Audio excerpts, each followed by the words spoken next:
pengampunan dosa. Pengampunan dosa. Ini yang menjadi senjata mereka. Engkau jadi Kristen, engkau mengakui Yesus Kristus Tuhan dan Juru Selamatmu, semua dosamu diampuni, engkau masuk surga. Dijamin, gitu kan? Gitu kan? Omongannya gitu. Tidak ada agama lain yang bisa menjamin engkau pasti masuk surga. Kalau Islam itu masih insya Allah katanya. Kalau ini pasti masuk surga. Haleluya, kembali lagi di hari ini ya, bertemu kembali di channel ini ya. Saya Pastor Majus menanggapi yang mana Ustadz Kaimana ya, menanggapi Ustadz Kaimana ceramah bahwa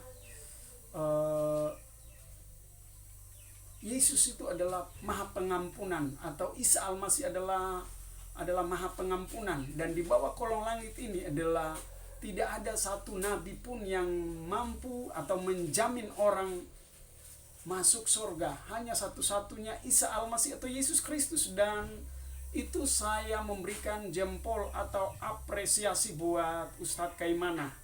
Luar biasa ya, luar biasa Ustadz, terus menerus saya doakan supaya Ustadz terus menerus ceramah di masjid dan banyak orang menerima Yesus atau Isa Al-Masih sebagai Tuhan dan Juru Selamat. Ini di satu sisi saya memberikan apresiasi buat Ustadz Kaimana. Semoga Ustadz ini panjang umur dan terus menyampaikan kebenaran atau isi firman Tuhan di masjid-masjid sehingga ada banyak jiwa diselamatkan. Haleluya. Kenapa Ustadz berkata demikian? Bahwa ini dasarnya memang orang Kristen itu identiknya dengan pengampunan. Di dalam Matius 18 ayat 21 itu dialog antara Petrus dan Tuhan Yesus. Saya akan baca ya, ayat 21-22. Kemudian datanglah Petrus dan berkata kepada Yesus, Tuhan, sampai berapa kali aku harus mengampuni saudaraku jika ia berbuat dosa terhadap aku? Sampai 7 kali. Yesus berkata kepadanya, bukan aku berkata kepadamu, bukan sampai 7 kali, melainkan sampai 70 kali 7 kali. Haleluya. Kenapa Yesus berkata bahwa Petrus bukan 7 kali? Tetapi 70 kali 7. Ini kalau dihitung-hitungan matematika itu adalah 70 kali 7 itu adalah sekitar 490. 490 kali ini maksud dalam bahasa aslinya itu bukanlah 1 minggu kita mengampuni, atau 1 bulan, atau 1 tahun. Bukan. Di dalam bahasa aslinya itu pengampunan itu setiap detik kita belajar mengampuni. Karena itu kalau di Efesus itu bahwa sebelum matahari terbenam kita harus mengampuni orang supaya dosa itu jangan terikat. Jadi sebelum matahari terbenam itu kita sudah mengampuni orang yang bersalah kepada kita. Karena itu orang Kristen identiknya dengan pengampunan. Karena itu Ustadz Kainama berkata bahwa di bawah kolong langit ini seorang ustadz atau seorang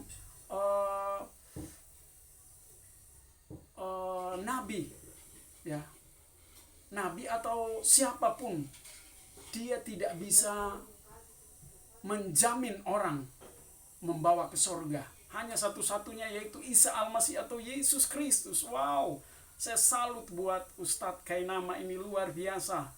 Engkau sedang ceramah di masjid dan membawa isi Alkitab orang Kristen. Saya pertama memberikan apresiasi atau jempol buat Ustadz Kaimana.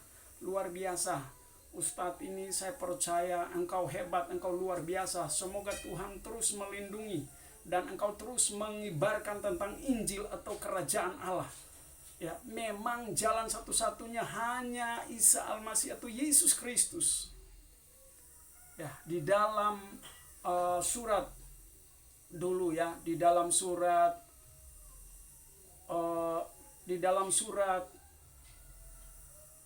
Al-Quran, surat Al-Imran ya, Al-Imran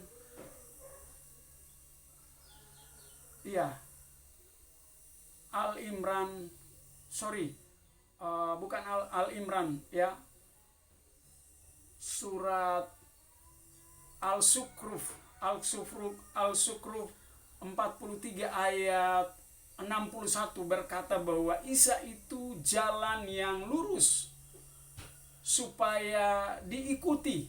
Ya, Isa itu jalan yang lurus supaya diikuti, dan ini benar. Ya, bahkan di dalam Yohanes 14 ayat 6 dia berkata bahwa akulah jalan, kebenaran dan hidup, dan tidak seorang pun sampai kepada Bapa kalau tidak melalui Isa Al-Masih atau Yesus Kristus. Hebat, luar biasa Ustadz Kaimana. Saya sekali lagi saya memberikan apresiasi. Semoga terus Ustadz memberikan ceramah, ya, memberikan spiritual buat kebenaran firman Tuhan. Ya, di satu sisi saya menilai bahwa Ustadz ini sudah murtad, tetapi di sisi lain saya menilai bahwa Ustadz ini belum murtad. Kalau dia sudah murtad, tetapi dia masih mencinta Yesus atau Isa Al-Masih, sehingga dia terus di ceramah di masjid masih menyampaikan tentang Isa Al-Masih atau Yesus Kristus. Ini tandanya bahwa dia masih tetap mencintai Yesus atau Isa Al-Masih. Oh haleluya, semoga Ustadz terus panjang umur dan kibarkan tentang Injil atau Bible orang Kristen. Tuhan memberkati Ustadz. Kau punya Tuhan Yesus saja masuk neraka gimana? Kan tadi diomongin. Kau jamin orang masuk surga, pengampunan dosa. Nah Yesusnya ada di neraka, kok gimana? Ini gimana, Bos? Ayo. Haleluya, haleluya. Iya teman-teman, masih tetap di channel ini, yaitu kita melihat Ustadz Kainama, yang mana dia berkata bahwa Yesus itu masuk neraka. Wow, luar biasa. Di satu sisi dia berkata bahwa Yesus atau Isa Al-Masih itu adalah satu-satunya jalan keselamatan.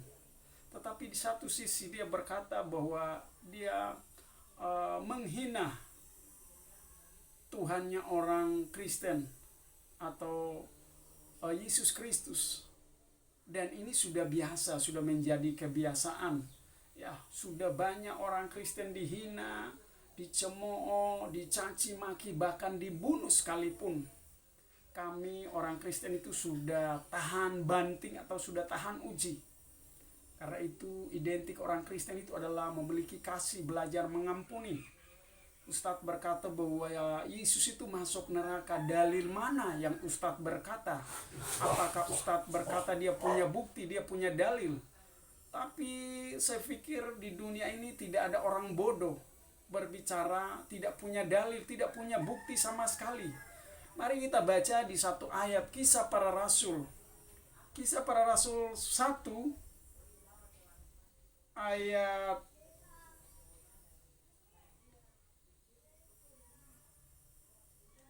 ayat 11 ya, saya akan bacakan.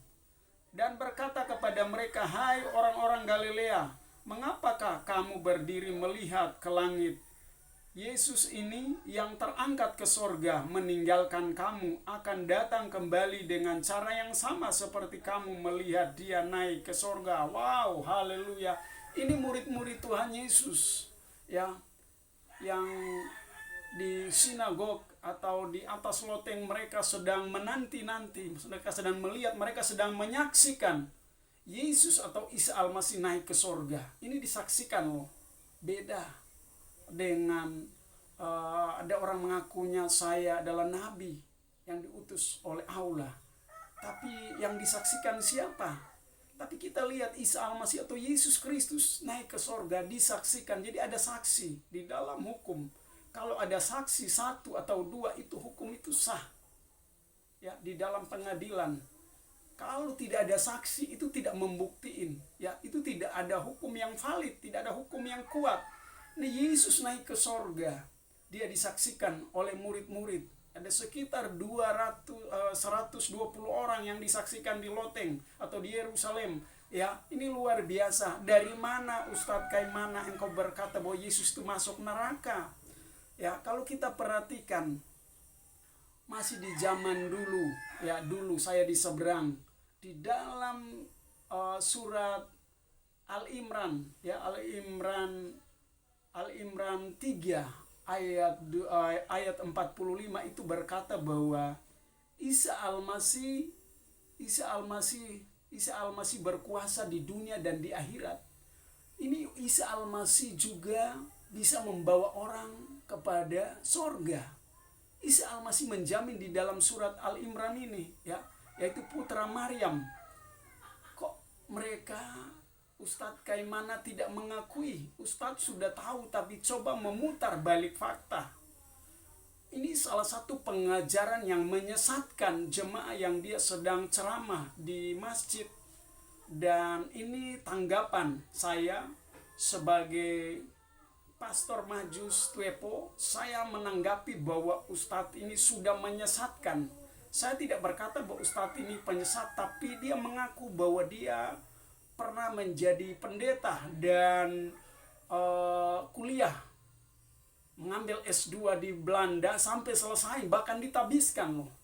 Tapi cara menafsir firman Tuhan saja itu saya sebut adalah multitafsir, salah menafsir. Dan saya sebagai anak Tuhan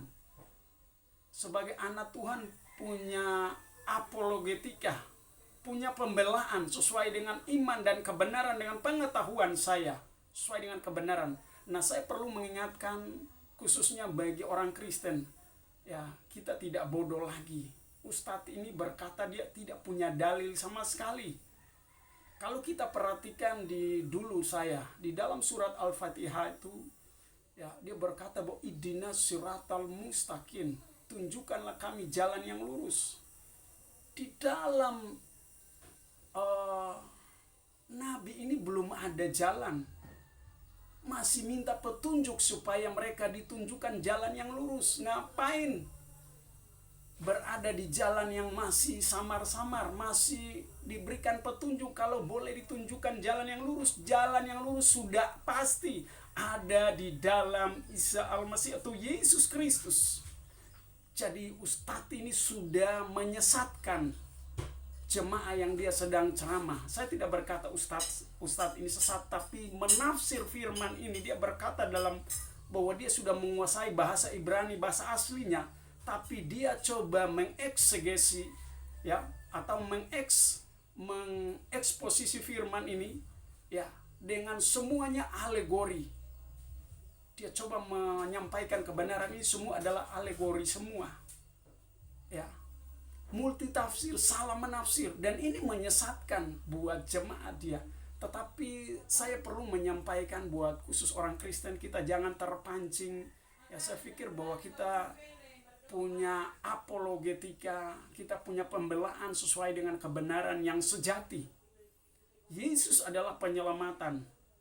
Yohanes 3 ayat 16 berkata bahwa karena begitu besar kasih Allah akan dunia ini sehingga dia telah datang dan menyelamatkan kita, supaya kita yang tadinya hilang, ya, akan diselamatkan. Bapa mengutus anaknya datang ke dunia untuk menyelamatkan kita, supaya kita diselamatkan.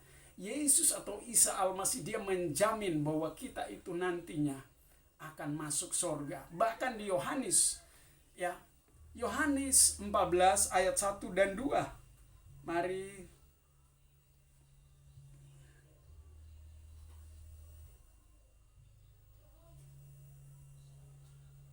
Yohanes 14 ayat 1 dan 2. Ya, saya akan bacakan.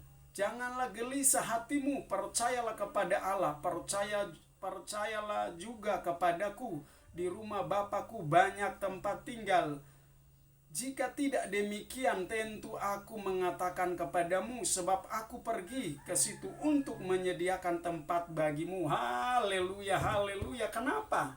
Isa Al-Masih atau Yesus Kristus dia berkata, di rumah Bapakku banyak tempat tinggal. Pertanyaan saya, apakah di rumah ada orang lain berkata bahwa saya nabi? Apakah dia menjamin? Dia bisa menjamin orang di rumah Bapa banyak tempat tinggal. Kalau bicara rumah, bukan rumah yang ada di dunia. Rumah satu kali saat kita akan wafat atau kita akan mati, Tuhan Yesus atau Isa Al-Masih, dia sudah menyediakan tempat ya pada akhir hidupnya, pada waktu endingnya kita. Tuhan Yesus atau Isa Al-Masih, dia sudah menyediakan tempat kita. Haleluya. Dia menjamin 100% orang yang percaya kepada Isa Al-Masih dia akan selamat. Orang yang percaya kepada Yesus Kristus, pasti dia memiliki kehidupan yang kekal. Wow. Hanya satu-satunya di bawah kolong langit ini hanyalah Isa Al-Masih sanggup menyediakan tempat. Ya, di dalam surat surat Al-Imran tadi berkata bahwa dalam surat Al-Imran 3 ayat 45 berkata bahwa Isa Al-Masih berkuasa di dunia dan di akhirat. Ya, ini adalah putra Maryam. Isa Al-Masih yang disebut di dalam kekristenan adalah Yesus Kristus. Tapi banyak mereka masih berdalil, tapi tidak mengapa. Sudah tahu bahwa Isa atau Yesus Kristus penyelamat. Dia berkuasa di dunia dan di akhirat. Nah, kalau di dunia saya tidak percaya Isa Al-Masih atau Yesus Kristus, bagaimana matinya akan masuk sorga? Ini kebalikan Ustadz, bahwa Yesus masuk neraka, bukan Yesus. Justru sebaliknya, kalau kita putar fakta atau kalimat ini, bukan Yesus masuk neraka, ya, tetapi kemungkinan Ustadz ini, karena dia udah tahu Ustadz Kainama ini ngakunya Kristen, mantan pendeta, pernah sekolah teologi S2, tapi kok menafsir firman ini bahwa tahu bahasa asli, tapi semuanya ngawur, semuanya sesat.